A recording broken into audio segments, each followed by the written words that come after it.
Hi everyone. Today's training session is on the NITAAC CIO SP3 Small Business Contracts and the CIO SP3 Contract Vehicles to learn to show you today how to use these contract vehicles and achieve your small business goals. Today we've brought in the experts. Rob Cohen, who is the acting director of the CIO SP3, the CIO Small Business, ECS3 Contract Vehicles for NITAAC, as well as Michelle Street, a procurement analyst in that office. Today they're going to share with you. Following, we are going to entertain your questions. So I'm going to turn it over to Rob and Michelle. Rob and Michelle, thank you so much for coming today.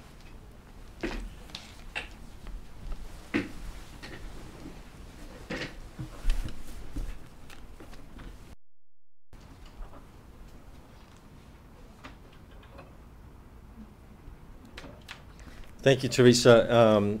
Good afternoon, everybody, and we'll get started right on this presentation. So a little bit about the NITAAC program, its contracts, and again, we'll be happy to take any questions at the end. So the NITAAC program is a acquisition program that is housed within the Department of Health and Human Services at the National Institutes of Health. It is a program that was established over 20 years ago to manage government-wide acquisition contracts, and these contracts, and this program was set up to solely manage those IT contracts to meet government-wide IT needs. We administer 3 GWAC contracts, the CIO SP3, CIO SP3 Small Business Contract, as well as the ECS3 GWAC. Some of the things about these contracts that makes them attractive is that they are IDIQ contracts, which contract holders have gone through the source selection process and have been vetted for their technical as well as for their price, ensuring the best value for the entire federal government. So as I said, government-wide acquisition contracts are task order, delivery order, vehicles for information technology. They utilize the streamlined acquisition under the FAR Part 16505.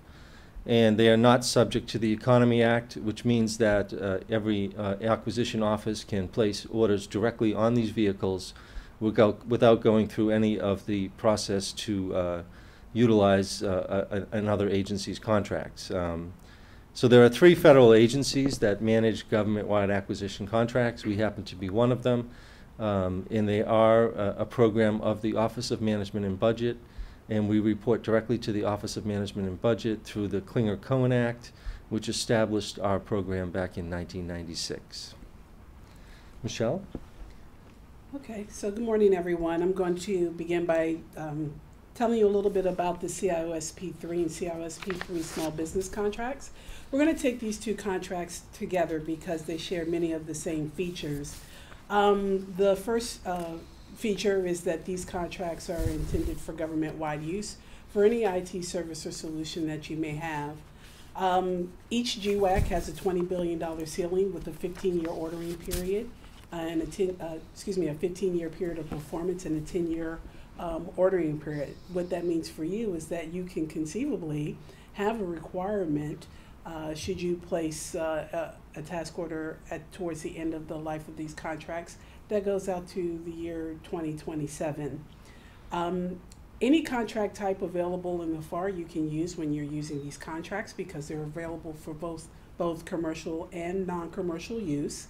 In fact, one of the things that we're seeing a lot more recently is the use of hybrid contract types depending on the needs and complexity of the requirements.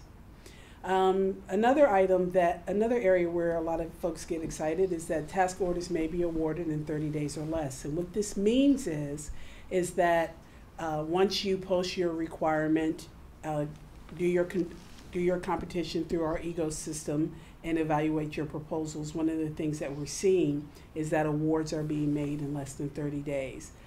This does not take into consideration any market research that you have to do or acquisition planning. This is from the moment you upload your solicitation in our system. Also, there are 137 labor categories with with competitively priced labor rates. This is a fully pre-negotiated, pre-competed contract. However, additional labor categories can be added at the task order level. So how do you take a contract that's everything IT services solutions and make it accessible for the user? So what the NITAAC program has done is that we've taken everything IT services and solutions and we've structured it around 10 task areas. These 10 task areas are listed right here for you. One of the differentiators for the NITAAC GWACs is that we have a specific area for health IT, that's task area 1. However, these contracts can be used to fulfill any IT service or solution requirements that you have. So this is just a slide that shows you a little bit about each of these contracts. So for the CIO-SP3 contract, that's our blue contract. We have 53 firms on this contract. They are eligible across all 10 task areas. And what that means for you is that any requirement that you have, all 53 firms will see. However, on average, you're going to get about 3 to 5 responses.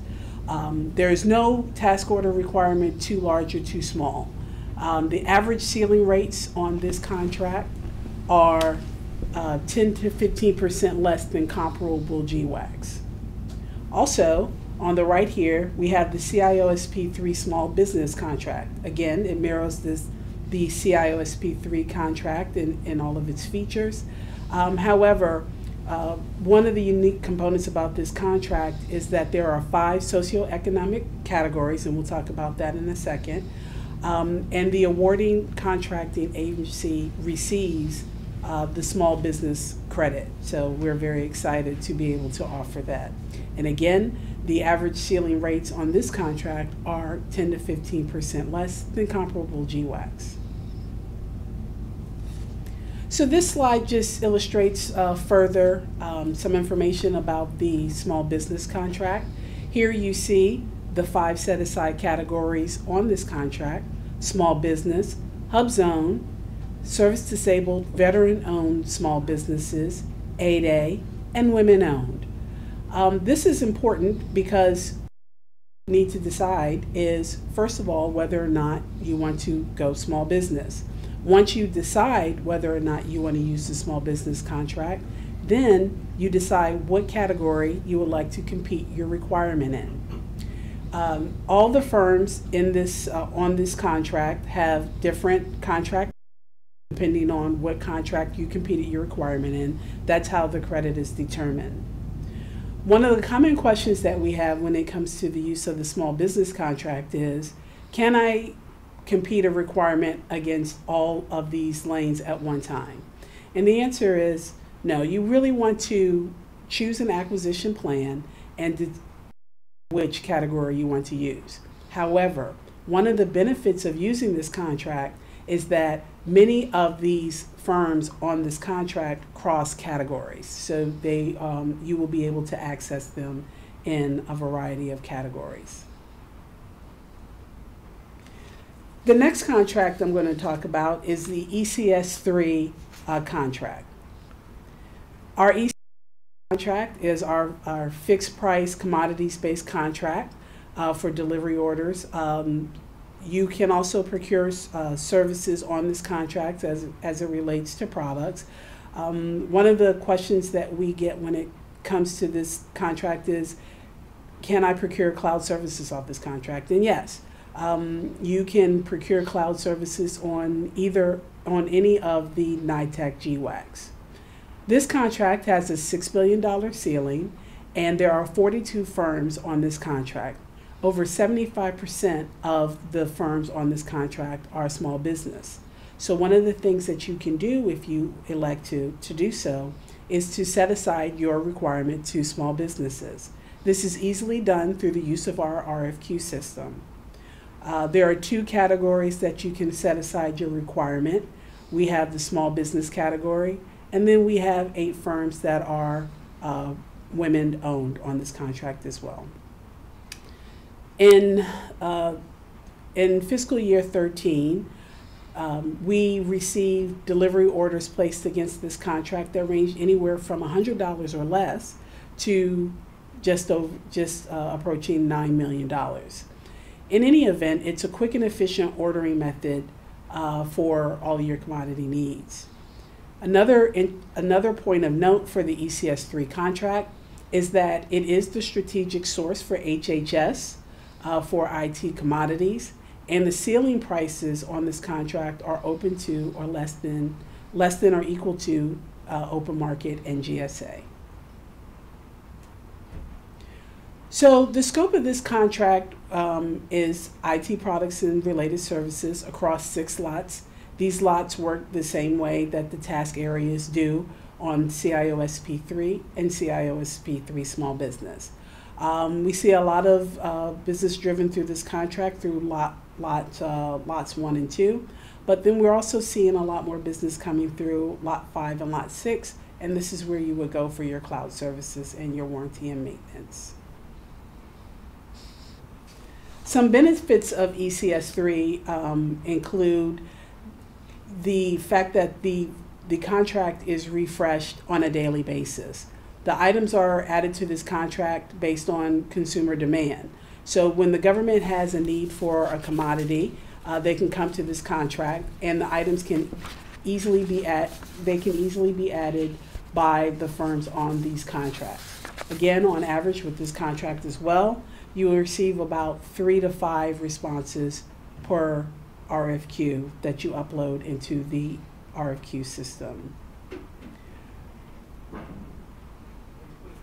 Thanks, Michelle. So one of the reasons we're here today is to really focus on the small business aspect of our program and how we are supporting the small business office, and how you in the contracting offices can very easily set aside requirements or to support the small business goals of the Department of Health and Human Services.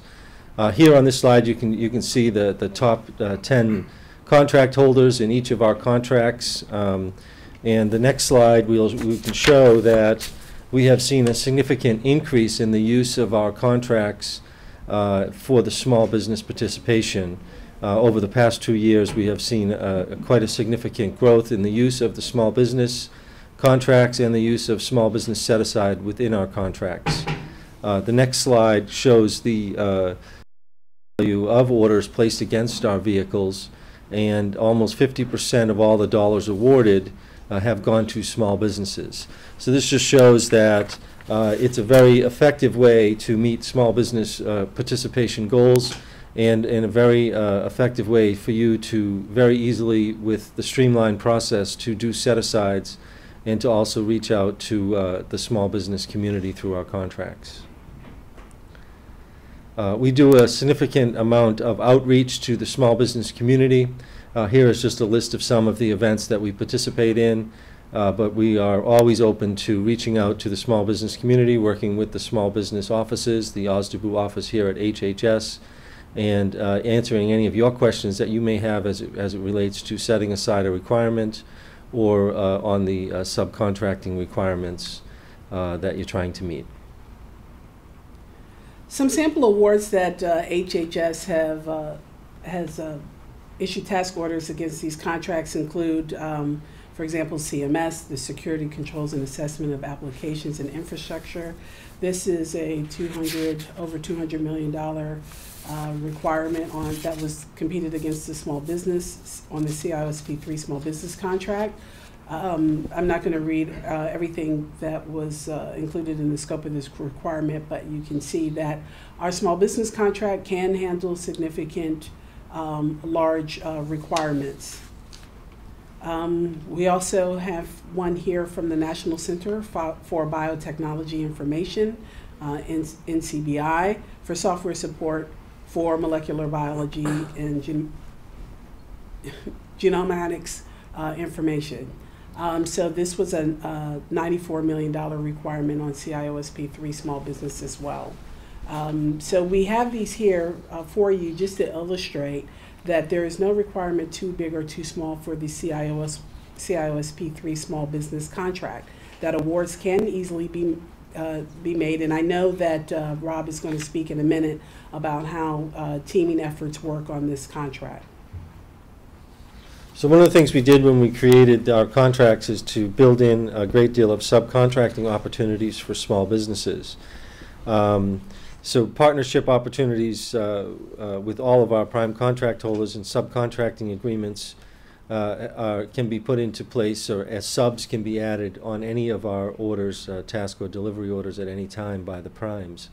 So I encourage you, if you have a contractor that is interested in participating in our vehicles, that they could very easily reach out to our prime contractors or reach out to us to be able to become part of the contract through the subcontracting program.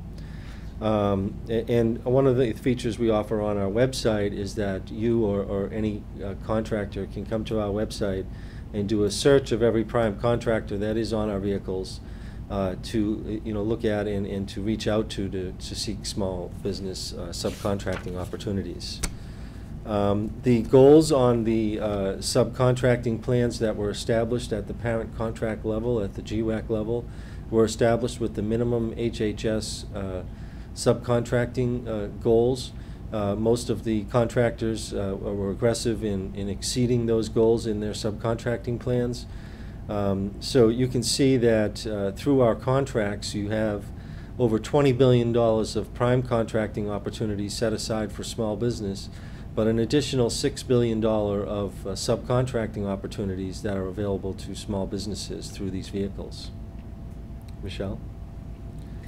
Okay, one of the components of the NITAAC program that we're very proud of is the advantages of using NITAAC, and we've done all that we could to take full advantage of the efficiencies afforded to our users that rest in the FAR. For example, using GWACs are faster. When you use the CIO-SP3 Small Business Contract, you're using ordering procedures from FAR 16505, which is a streamlined process. It's also easier when you're using the CIO-SP3 Small Business Contract. We have a secure system, a web-based system for competition management. It's called EGOS, the Electronic Government Ordering System, and you can manage every phase of your procurement, from your acquisition planning through your market research to on through to contract closeout. So these contracts are also cost competitive. We've already talked about that a little bit, that the average ceiling rates are 10 to 15% less than comparable GWACs. And then control. This is very important. Your business process does not change when you're using the CIO-SP3 Small Business Contract. Task and delivery orders are placed directly by the ordering agency, the agency of need, and again, the ordering agency gets the small business credit towards their goals. The contracts are agile and flexible for use anywhere in the world. Our customer service program at NITAAC, we are very proud of this. It's basically a three-pronged approach that we use. We have a customer support center. The NITAAC Customer Support Center is where you can go and visit via email or through a phone call and ask any question that you need to. We provide customized support. We have contracting officers and IT specialists in our office that will provide a 1-hour response to any contractual, technical, and or procedural question that you may have. We have a technical review process that is very good. Through this review process, we provide a comprehensive review on any statement of work or performance work statement that you submit. Initially we will review for scope, and then we will do an additional assessment for clarity and other factors to assure that you receive a quality response. These statement of work assessments are returned with recommendations within 24 hours. We also have a library of tools and templates based on over 20 years of experience in government-wide contracting. For those of you who I have colleagues that couldn't join us today. We also provide training, or if you would like to receive further training on our contracts, because we're doing a higher level overview today, as well as our competition management tools, EGOS and RFQ system, you will receive 2 CLPs for that, and that will be in addition to the CLPs that you are getting today. The CLPs that you receive from the NITAAC training can apply to FAC-C, FAC-Core, and FAC-PPM requirements. So in summary, we've heard a lot about the NITAAC experience, that we've been around for over 20 years participating in government-wide IT contracting. This, in terms of performance, these are fully pre-competed, pre-negotiated contracts that will save you time and are very valuable in terms of streamlining the procurement process, that we do offer outreach and training and support along the way. Anytime during your procurement phase, if you need assistance from NITAAC, we are here to assist. Again, and most importantly, and why we are here today, that these contracts help you achieve your small business goals, and our customer support. Our extensive library of tools and templates, as well as our customer support, is available to assist you, especially when it comes to meeting your end of fiscal year requirement. With that being said, we've now reached the end of our formal presentation. On this slide here, you will see the email and phone number for NITAAC Customer Support Center.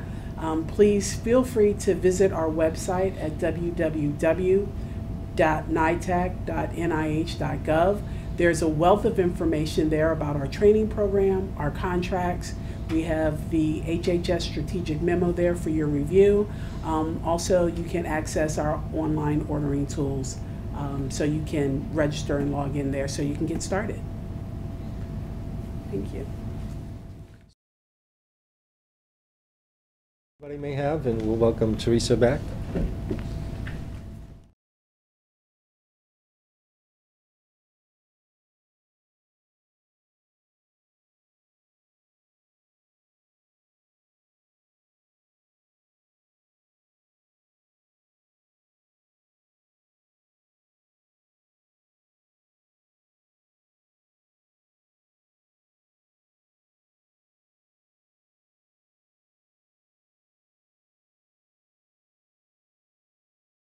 Rob, thank you both so much for the valuable information that you've shared with everyone today. And I would like to ask a couple of questions of you while Sure. we're waiting for the viewers that are participating to ask any questions that they may have. With the GSA GWACs, you are required to receive certification before you can use their contract vehicles. Is that same certification required for the CIO-SP3 and the CIO-SP3 small business contract? No, actually, we don't require customers to have to go through a certification process. The reason why is that we have built our ordering systems around ensuring that customers follow the correct procedures when they're placing an order. So at GSA, they don't have those specific ordering systems when you use their GWACs, so you have to go through a comprehensive certification process in order to use their contracts. Okay. But on ours, we've built our system so that you can just register, log in, and place the order, and we review every single order before it's released and talk to you as the customer to ensure that everything is done properly and in place. So, you know, although we do offer training and come out and do training on a regular basis to help people comfortable with the contracts, it is not a requirement. Okay, very good, very good. Now, you had a slide and had a discussion on subcontracting. Mm-hmm. Are your contractors, prime contractors, required to have a subcontracting plan? Absolutely. On CIO-SP3, all of the large prime contractors had to meet the minimum HHS subcontracting goals when they submitted their proposals. Most of them, or not, if not all of them, have significantly increased their goals from that when they were competing to get on the contracts. And we monitor that through the reporting every 6 months or annually from every contractor to ensure that they're meeting those goals. Okay, very good, very good. Now, I heard what Michelle said about the training, but do you actually go out to any of the optives to provide additional training on your contract vehicles? Yeah, as Michelle said, we have a team of people that, once we receive training requests through our customer support center, we have a team that will go out to your offices and sit down with your staff and talk to you about these contracts, and you get CLPs for that. And as Michelle said, we walk you right through the ordering system so that you can feel comfortable about knowing how the process works and how orders get funneled through the system, and how you can actually see every single step of the process and keep an eye on your acquisition throughout its life. Okay, fantastic. Last question. Can any of the optives or the agencies, can they, once they use the, let's say they use the CIOSP3, but there's a small business that's on the CIOSP3, can they achieve their small business goals using those small businesses instead of versus the CIOSP3 small business? Yeah, it's because of the President's Job Act that was passed a few years ago. You can actually do set-asides underneath the NITAAC. Our contracts have built those clauses into them so that on any of our contracts, like the ECS3, which has 12 large businesses and 30 small, you can set it aside for the 30 when you're doing a competition at the delivery order level, and that's the same on CIOSP3. Okay, fantastic. Well, I think it's a great contract. Thank you. And I think it's a great opportunity for the agencies to achieve their small business goals and still support the NHHS contract vehicles. So I truly appreciate all the work that you all are doing in your office on behalf of small business. We don't have any questions, any additional questions. So that means you and Michelle did a fantastic job today. Well, thank you. And one of our primary focuses is to make sure that we're achieving the small business participation goal for the program. Absolutely. And also working with you and your office to ensure that every contracting officer and program in IT throughout HHS is aware that they can meet their small business goals through these contracts. So thank you. Absolutely. Well, thank you very much. Well, that concludes the webinar this month. And stay tuned for next month's training. And we thank you again, and we will see you next time. Thank you.